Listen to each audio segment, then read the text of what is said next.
तो वैसे तो ये ब्लॉग जो है ना, ये मैं बहुत आराम से खड़े होकर कहीं पे भी आराम से बना सकता था, बट इस बार थोड़ा सा अलग सोचा। आज है 13 फरवरी, सुबह का हो रहा 6:30 और अभी जस्ट ये समझो मैं बस 5:30 का उठा हूँ। अभी मैंने जस्ट देखा कि उजाला हो रहा है, जैसे थोड़ा सा पूरी तरह से रोशनी थोड़ी हो जाए ना, तो मैंने सोचा मैं निकलूँ। अभी साकेत नगर जस्ट क्रॉस किया है, बाईपास मेरे सामने है।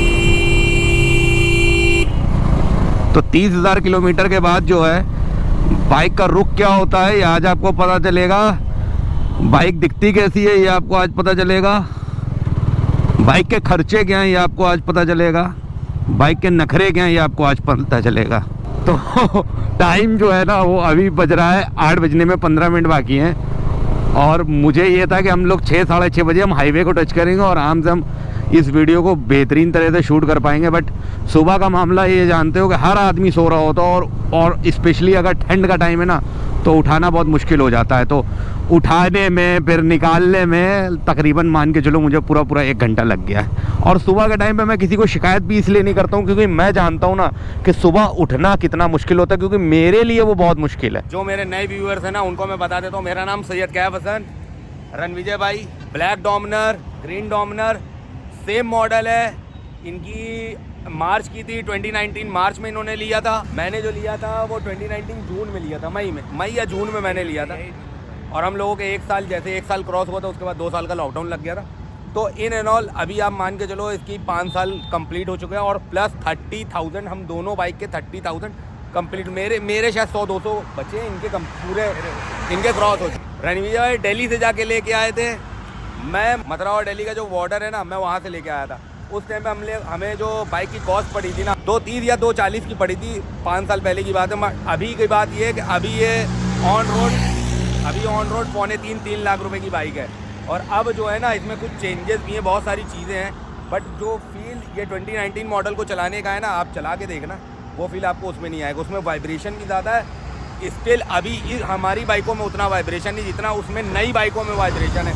थोड़ा सा डिटेल में आपको बता देता हूँ 2019 डोमिनर के बारे में। ब्लैक है, 40 bhp है आपको, और 35 Nm टॉर्क है, सेम उसमें भी है।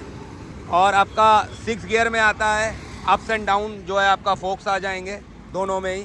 और ये जो 400 है ना, ये उस टाइम पे 2 कलर्स में आती थी, ब्लैक और ग्रीन। ब्लैक इन्होंने ले लिया था, अब हमने कहा ब्लैक तो यार मुझे इन्होंने ले लिया, ब्लैक नहीं लेना, मुझे ग्रीन लेना। मेरा प्लान ब्लैक का था, बट ग्रीन देखने के बाद ना भाई, मतलब ये समझो कि यूपी में ऑलमोस्ट हम लोगों की बाइकें बहुत पहली की बाइकें थी। मतलब हम लोग दिल्ली बॉर्डर से लेके आप ये अंदाज़ा लगा लो। तो अब यहाँ से आगे बढ़ते हैं। अब इसके जो भी चीज़ें हैं ना, जो आप गूगल पे आप सर्च करोगे आपको शायद उतना अच्छे से ना मालूमात मिल पाए।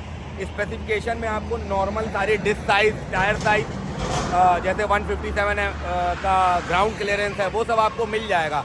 बट जो हकीकत है ना 30,000 किलोमीटर चलाने के बाद, वो आपको इस वीडियो पे मिलेगी। तो लास्ट तक देखना, आपके सारे डाउट जो है ना वो डोमिनर को लेके क्लियर हो जाएंगे।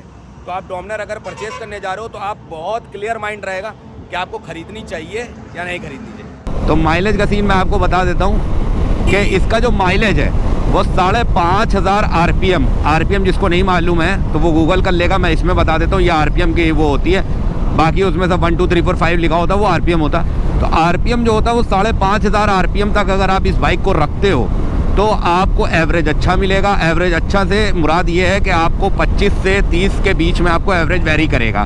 25 भी जाएगा, 30 भी जाएगा, 25 भी जाएगा, 30 भी जाएगा। वो वेरी इसलिए आपके ब्रेक, क्लच, इन सब पे वेरी करता है। और अगर कहीं आपने 6th गियर पे आपने 4,500 आरपीएम पे 85-90 की स्पीड रखी है तो ये बाइक आपको वो लाजवाब एवरेज देगी ना, मतलब 30 प्लस 35 प्लस भी एवरेज आपको दे सकती है यही बाइक।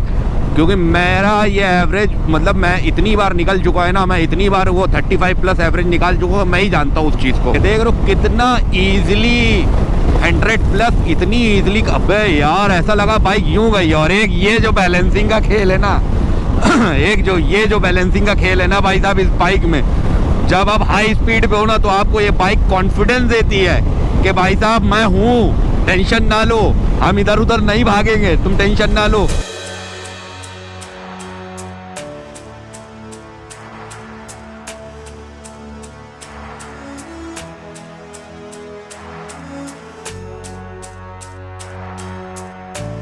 यूं जाती है ना 40 bhp ना अपना पूरा काम करता है, आप ये समझ लो।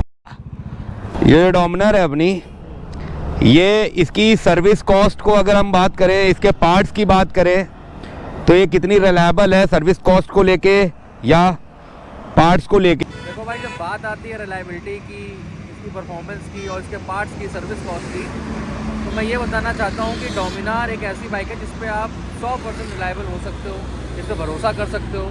क्योंकि मैं इस बाइक से लगभग 4 बार लद्दाख गया हूँ, 2 बार स्पीति करी है और 1 बार लद्दाख और स्पीति एक साथ सर्किट पूरा मैंने किया है। और मैंने इसको बहुत बुरी तरीके से बाइक चलाई है, मतलब कोई इंसान जितनी बुरी तरीके से बाइक चला सकता है, चाहे वो हाईवेज़ पे हो, चाहे वो ऑफ रोडिंग पे हो, और इसमें कोई भी मेजर काम नहीं आया, ना सस्पेंशन का काम आया, ना मेरा कोई मेजर क्लच का काम आया। मेरा 30-32 हज़ार चल चुकी है बाइक, और क्लच मेरा ठीक था, मतलब क्लच मेरा और 10-15 हज़ार चल सकता था, बट फिर भी एक होता है ना कि 5 साल होने जा रहे हैं बाइक को, तो मैंने क्लच चेंज करवाया जानबूझ के।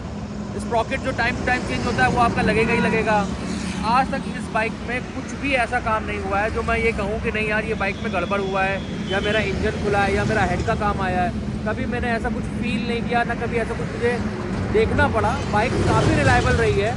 और रही बात सर्विस कॉस्ट की, तो देखिए सर्विस में मेन खर्चा होता है ऑयल का। सिंथेटिक ऑयल पड़ता है, मेरे ख्याल में ऑयल ही 1000-1500 रुपये का हो जाता है, तो टोटल मिला लो आप तो लगभग 2500-3000 के आसपास की सर्विस है।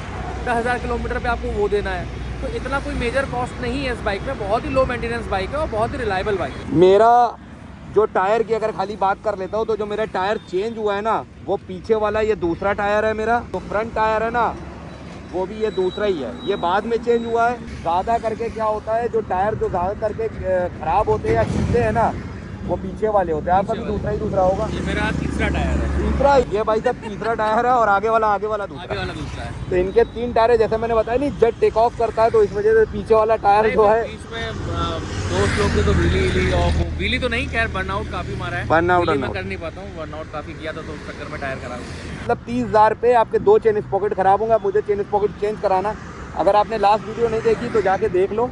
मैं उसमें चेन स्पॉकेट के लिए ही रो रहा था कि आप खराब हो रहा, आप खराब हो रहा, आप खराब हो रहा, आप खराब हो रहा। तो वो चीज़ है। तो ये जो वियर एंड टियर, मैं हकीकत आपको बता रहा हूँ, आप अगर इस पे लॉन्ग राइड कर रहे हो ना, या कर चुके होंगे, जो डोमिनर हैं वो कर चुके होंगे, जो नहीं किए होंगे, अगर वो लेने का प्लान कर रहे हो, लेने के बाद अगर इस पे लॉन्ग राइड करेंगे ना भाई साहब, तो वो मेरी बात से इत्तेफाक रख पाएंगे। वाइब्रेशन जो है ना वो इसमें बिल्कुल बहुत नाम मात्र है भाई। 100+ के बाद की बात कर रहा हूँ 6 गियर पे, और इतनी स्मूथ है ना। अगर आप टाइम टू टाइम सर्विस करा रहे हो ना, तो भाई साहब अब इस टाइम अगर मेरी बाइक आप चला लो ना, आपको देखने में समझ में आ रहा होगा, इतनी स्मूथ चल रही है ना कि मैं आपको बता नहीं सकता हूँ, ऐसा कुछ है। तो तजुर्बा जो है करके ही आपको मिलता है, आपको उम्र से नहीं मिलता है। तो मैंने इस बाइक पे किया है यार 3 बार लद्दाख, मस्टैंग, कोलकाता, मतलब यार 1500 किलोमीटर। अभी मैंने 1000 किलोमीटर अप एंड डाउन किया है मैंने, कानपुर नैनीताल कानपुर। आपको इसके पहले की वीडियो मिल जाएंगी। जो एक्सपीरियंस है वो मेरा बहुत शानदार है, इस बाइक को लेकर बहुत अच्छा है मेरा एक्सपीरियंस। अभी उनका भी जानेगा, रणविजय भाई का भी जानेगा, उनका एक्सपीरियंस क्या कहता है इस बाइक को लेके। उनके लिए बेस्ट पार्ट क्या है इस बाइक में। कोई चीज़ अगर पसंद आती है ना तो ज़रूर बोलना चाहिए, नहीं पसंद आती है तो एक अलग बात है। अगर पसंद है, जैसे मुझे ये ग्लव्स हैं, इसका लुक बहुत अच्छा लगता है और ये पहनने में बहुत अच्छा फील देते हैं, और ये बहुत कंफर्टेबल है, बहुत मतलब ये सारे इन्वायरमेंट में चलाने वाले ग्लव्स है, ऐसा है। और बहुत ज़्यादा टाइट ग्लव्स नहीं आपको फील कराता, बहुत हार्ड फील नहीं कराता है, और प्रोटेक्शन भी इसमें बहुत अच्छी है। तो ये ग्लव्स अच्छे हैं तो मैं अच्छे बोल रहा हूँ, अगर ये अच्छे नहीं होंगे तो मैं अच्छे नहीं कहूँगा। तो सिंपल एज दैट, ये है बात। यहीं से मैंने देखा ना, यहाँ के लोकल को निकलते हुए का नहीं, तो हीटिंग इशू किसी तरह की आपको कोई मतलब आप अगर 110-15 पे लगातार क्रूज़ करना चाहते हो ना, आप 1 घंटा क्रूज़ करना चाहते हो, आप सोचो इसमें कोई हीटिंग इशू आ जाएगा, कोई प्रॉब्लम आ जाएंगी, तो ऐसा कोई प्रॉब्लम। अभी मैंने मतलब 4-5 दिन पहले की बात है, घुरसाएगंज से कानपुर 110 किलोमीटर लगातार 120-130, मतलब लगातार मैंने 40-50 मिनट 1 घंटा ऐसा मैंने किया है भाई। कोई प्रॉब्लम नहीं है, आपके सामने बाइक है और ज़बरदस्त चल रही है।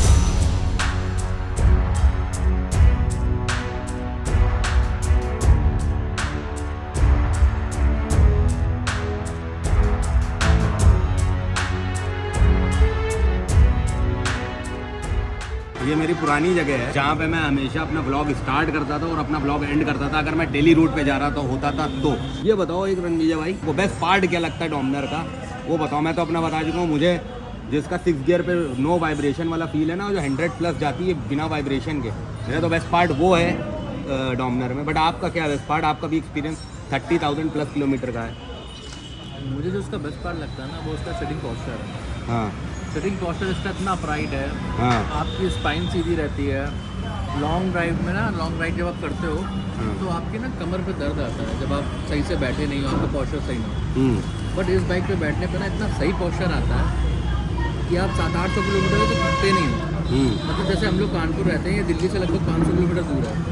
हम लोग का पहला मेजर स्टॉप होता है मुरथल, मतलब दिल्ली क्रॉस करने के बाद। तब तक हम लोग एकदम लगभग अपने आप को भाई ये बात तो मैंने अभी बोली कि हम लोग 1000-1500 अगर जो कर पा रहे हैं ना, वो इस बाइक को, मतलब ये बाइक आपको सुपर बाइक से कम फील नहीं कराती है अगर आप इसको सिटी में चलाओ। सुपर बाइक तो नहीं, लेकिन हाँ ये है, अरे यार बिल्कुल, मेरे लिए तो भाई अपनी डोमिनार जो है सुपर बाइक जैसी है। बाइक सबको अपनी पसंद होती है, लेकिन हाँ जो पोस्चर है इसका, हाँ, वो इतना कंफर्टेबल है कि वो आपको थकने नहीं देता है।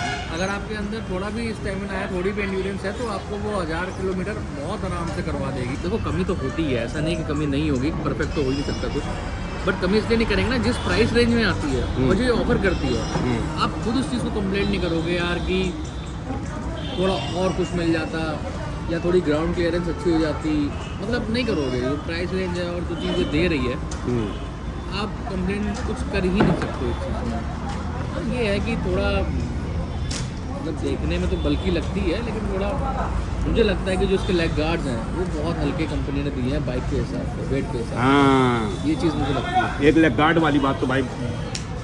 और दूसरी बात ये है, मैं अपनी बता रहा हूँ, इनका नहीं पता मुझे, जो इसका ब्रेक लगा ना, जो रियर ब्रेक है, अगर आप, हम लोग तो डुअल साथ में लेते हैं, तो डुअल तो आप 100 पे लो, 120 पे लो, मज़ा डाल देता है ब्रेक। बट अगर रियर ब्रेक अगर आप और बाइकों से कंपेयर करोगे तो रियर ब्रेक इसके थोड़े वीक हैं। मैं अपनी स्टार्टिंग से अभी तक, अभी आप मेरी बाइक के ब्रेक लेंगे, मैं आपको मेरी ब्रेक मतलब मैं ये बता रहा हूँ, ये जैसे एक लेग गार्ड हो गया, एक आपका थोड़ा सा ब्रेक वाला इशू हो गया, और एज इन ऐसा कोई आपको इसमें कोई वो नहीं मिलेगा यार। इसके साइड मिरर इतने प्यारे हैं ना, इतनी हाई स्पीड में कोई वाइब्रेशन नहीं, कुछ नहीं। हैंडलिंग ले लो यार, सीट पोस्चर ले लो, पिलियन की सीट ले लो यार, कमाल बाइक है भाई, कमाल बाइक है।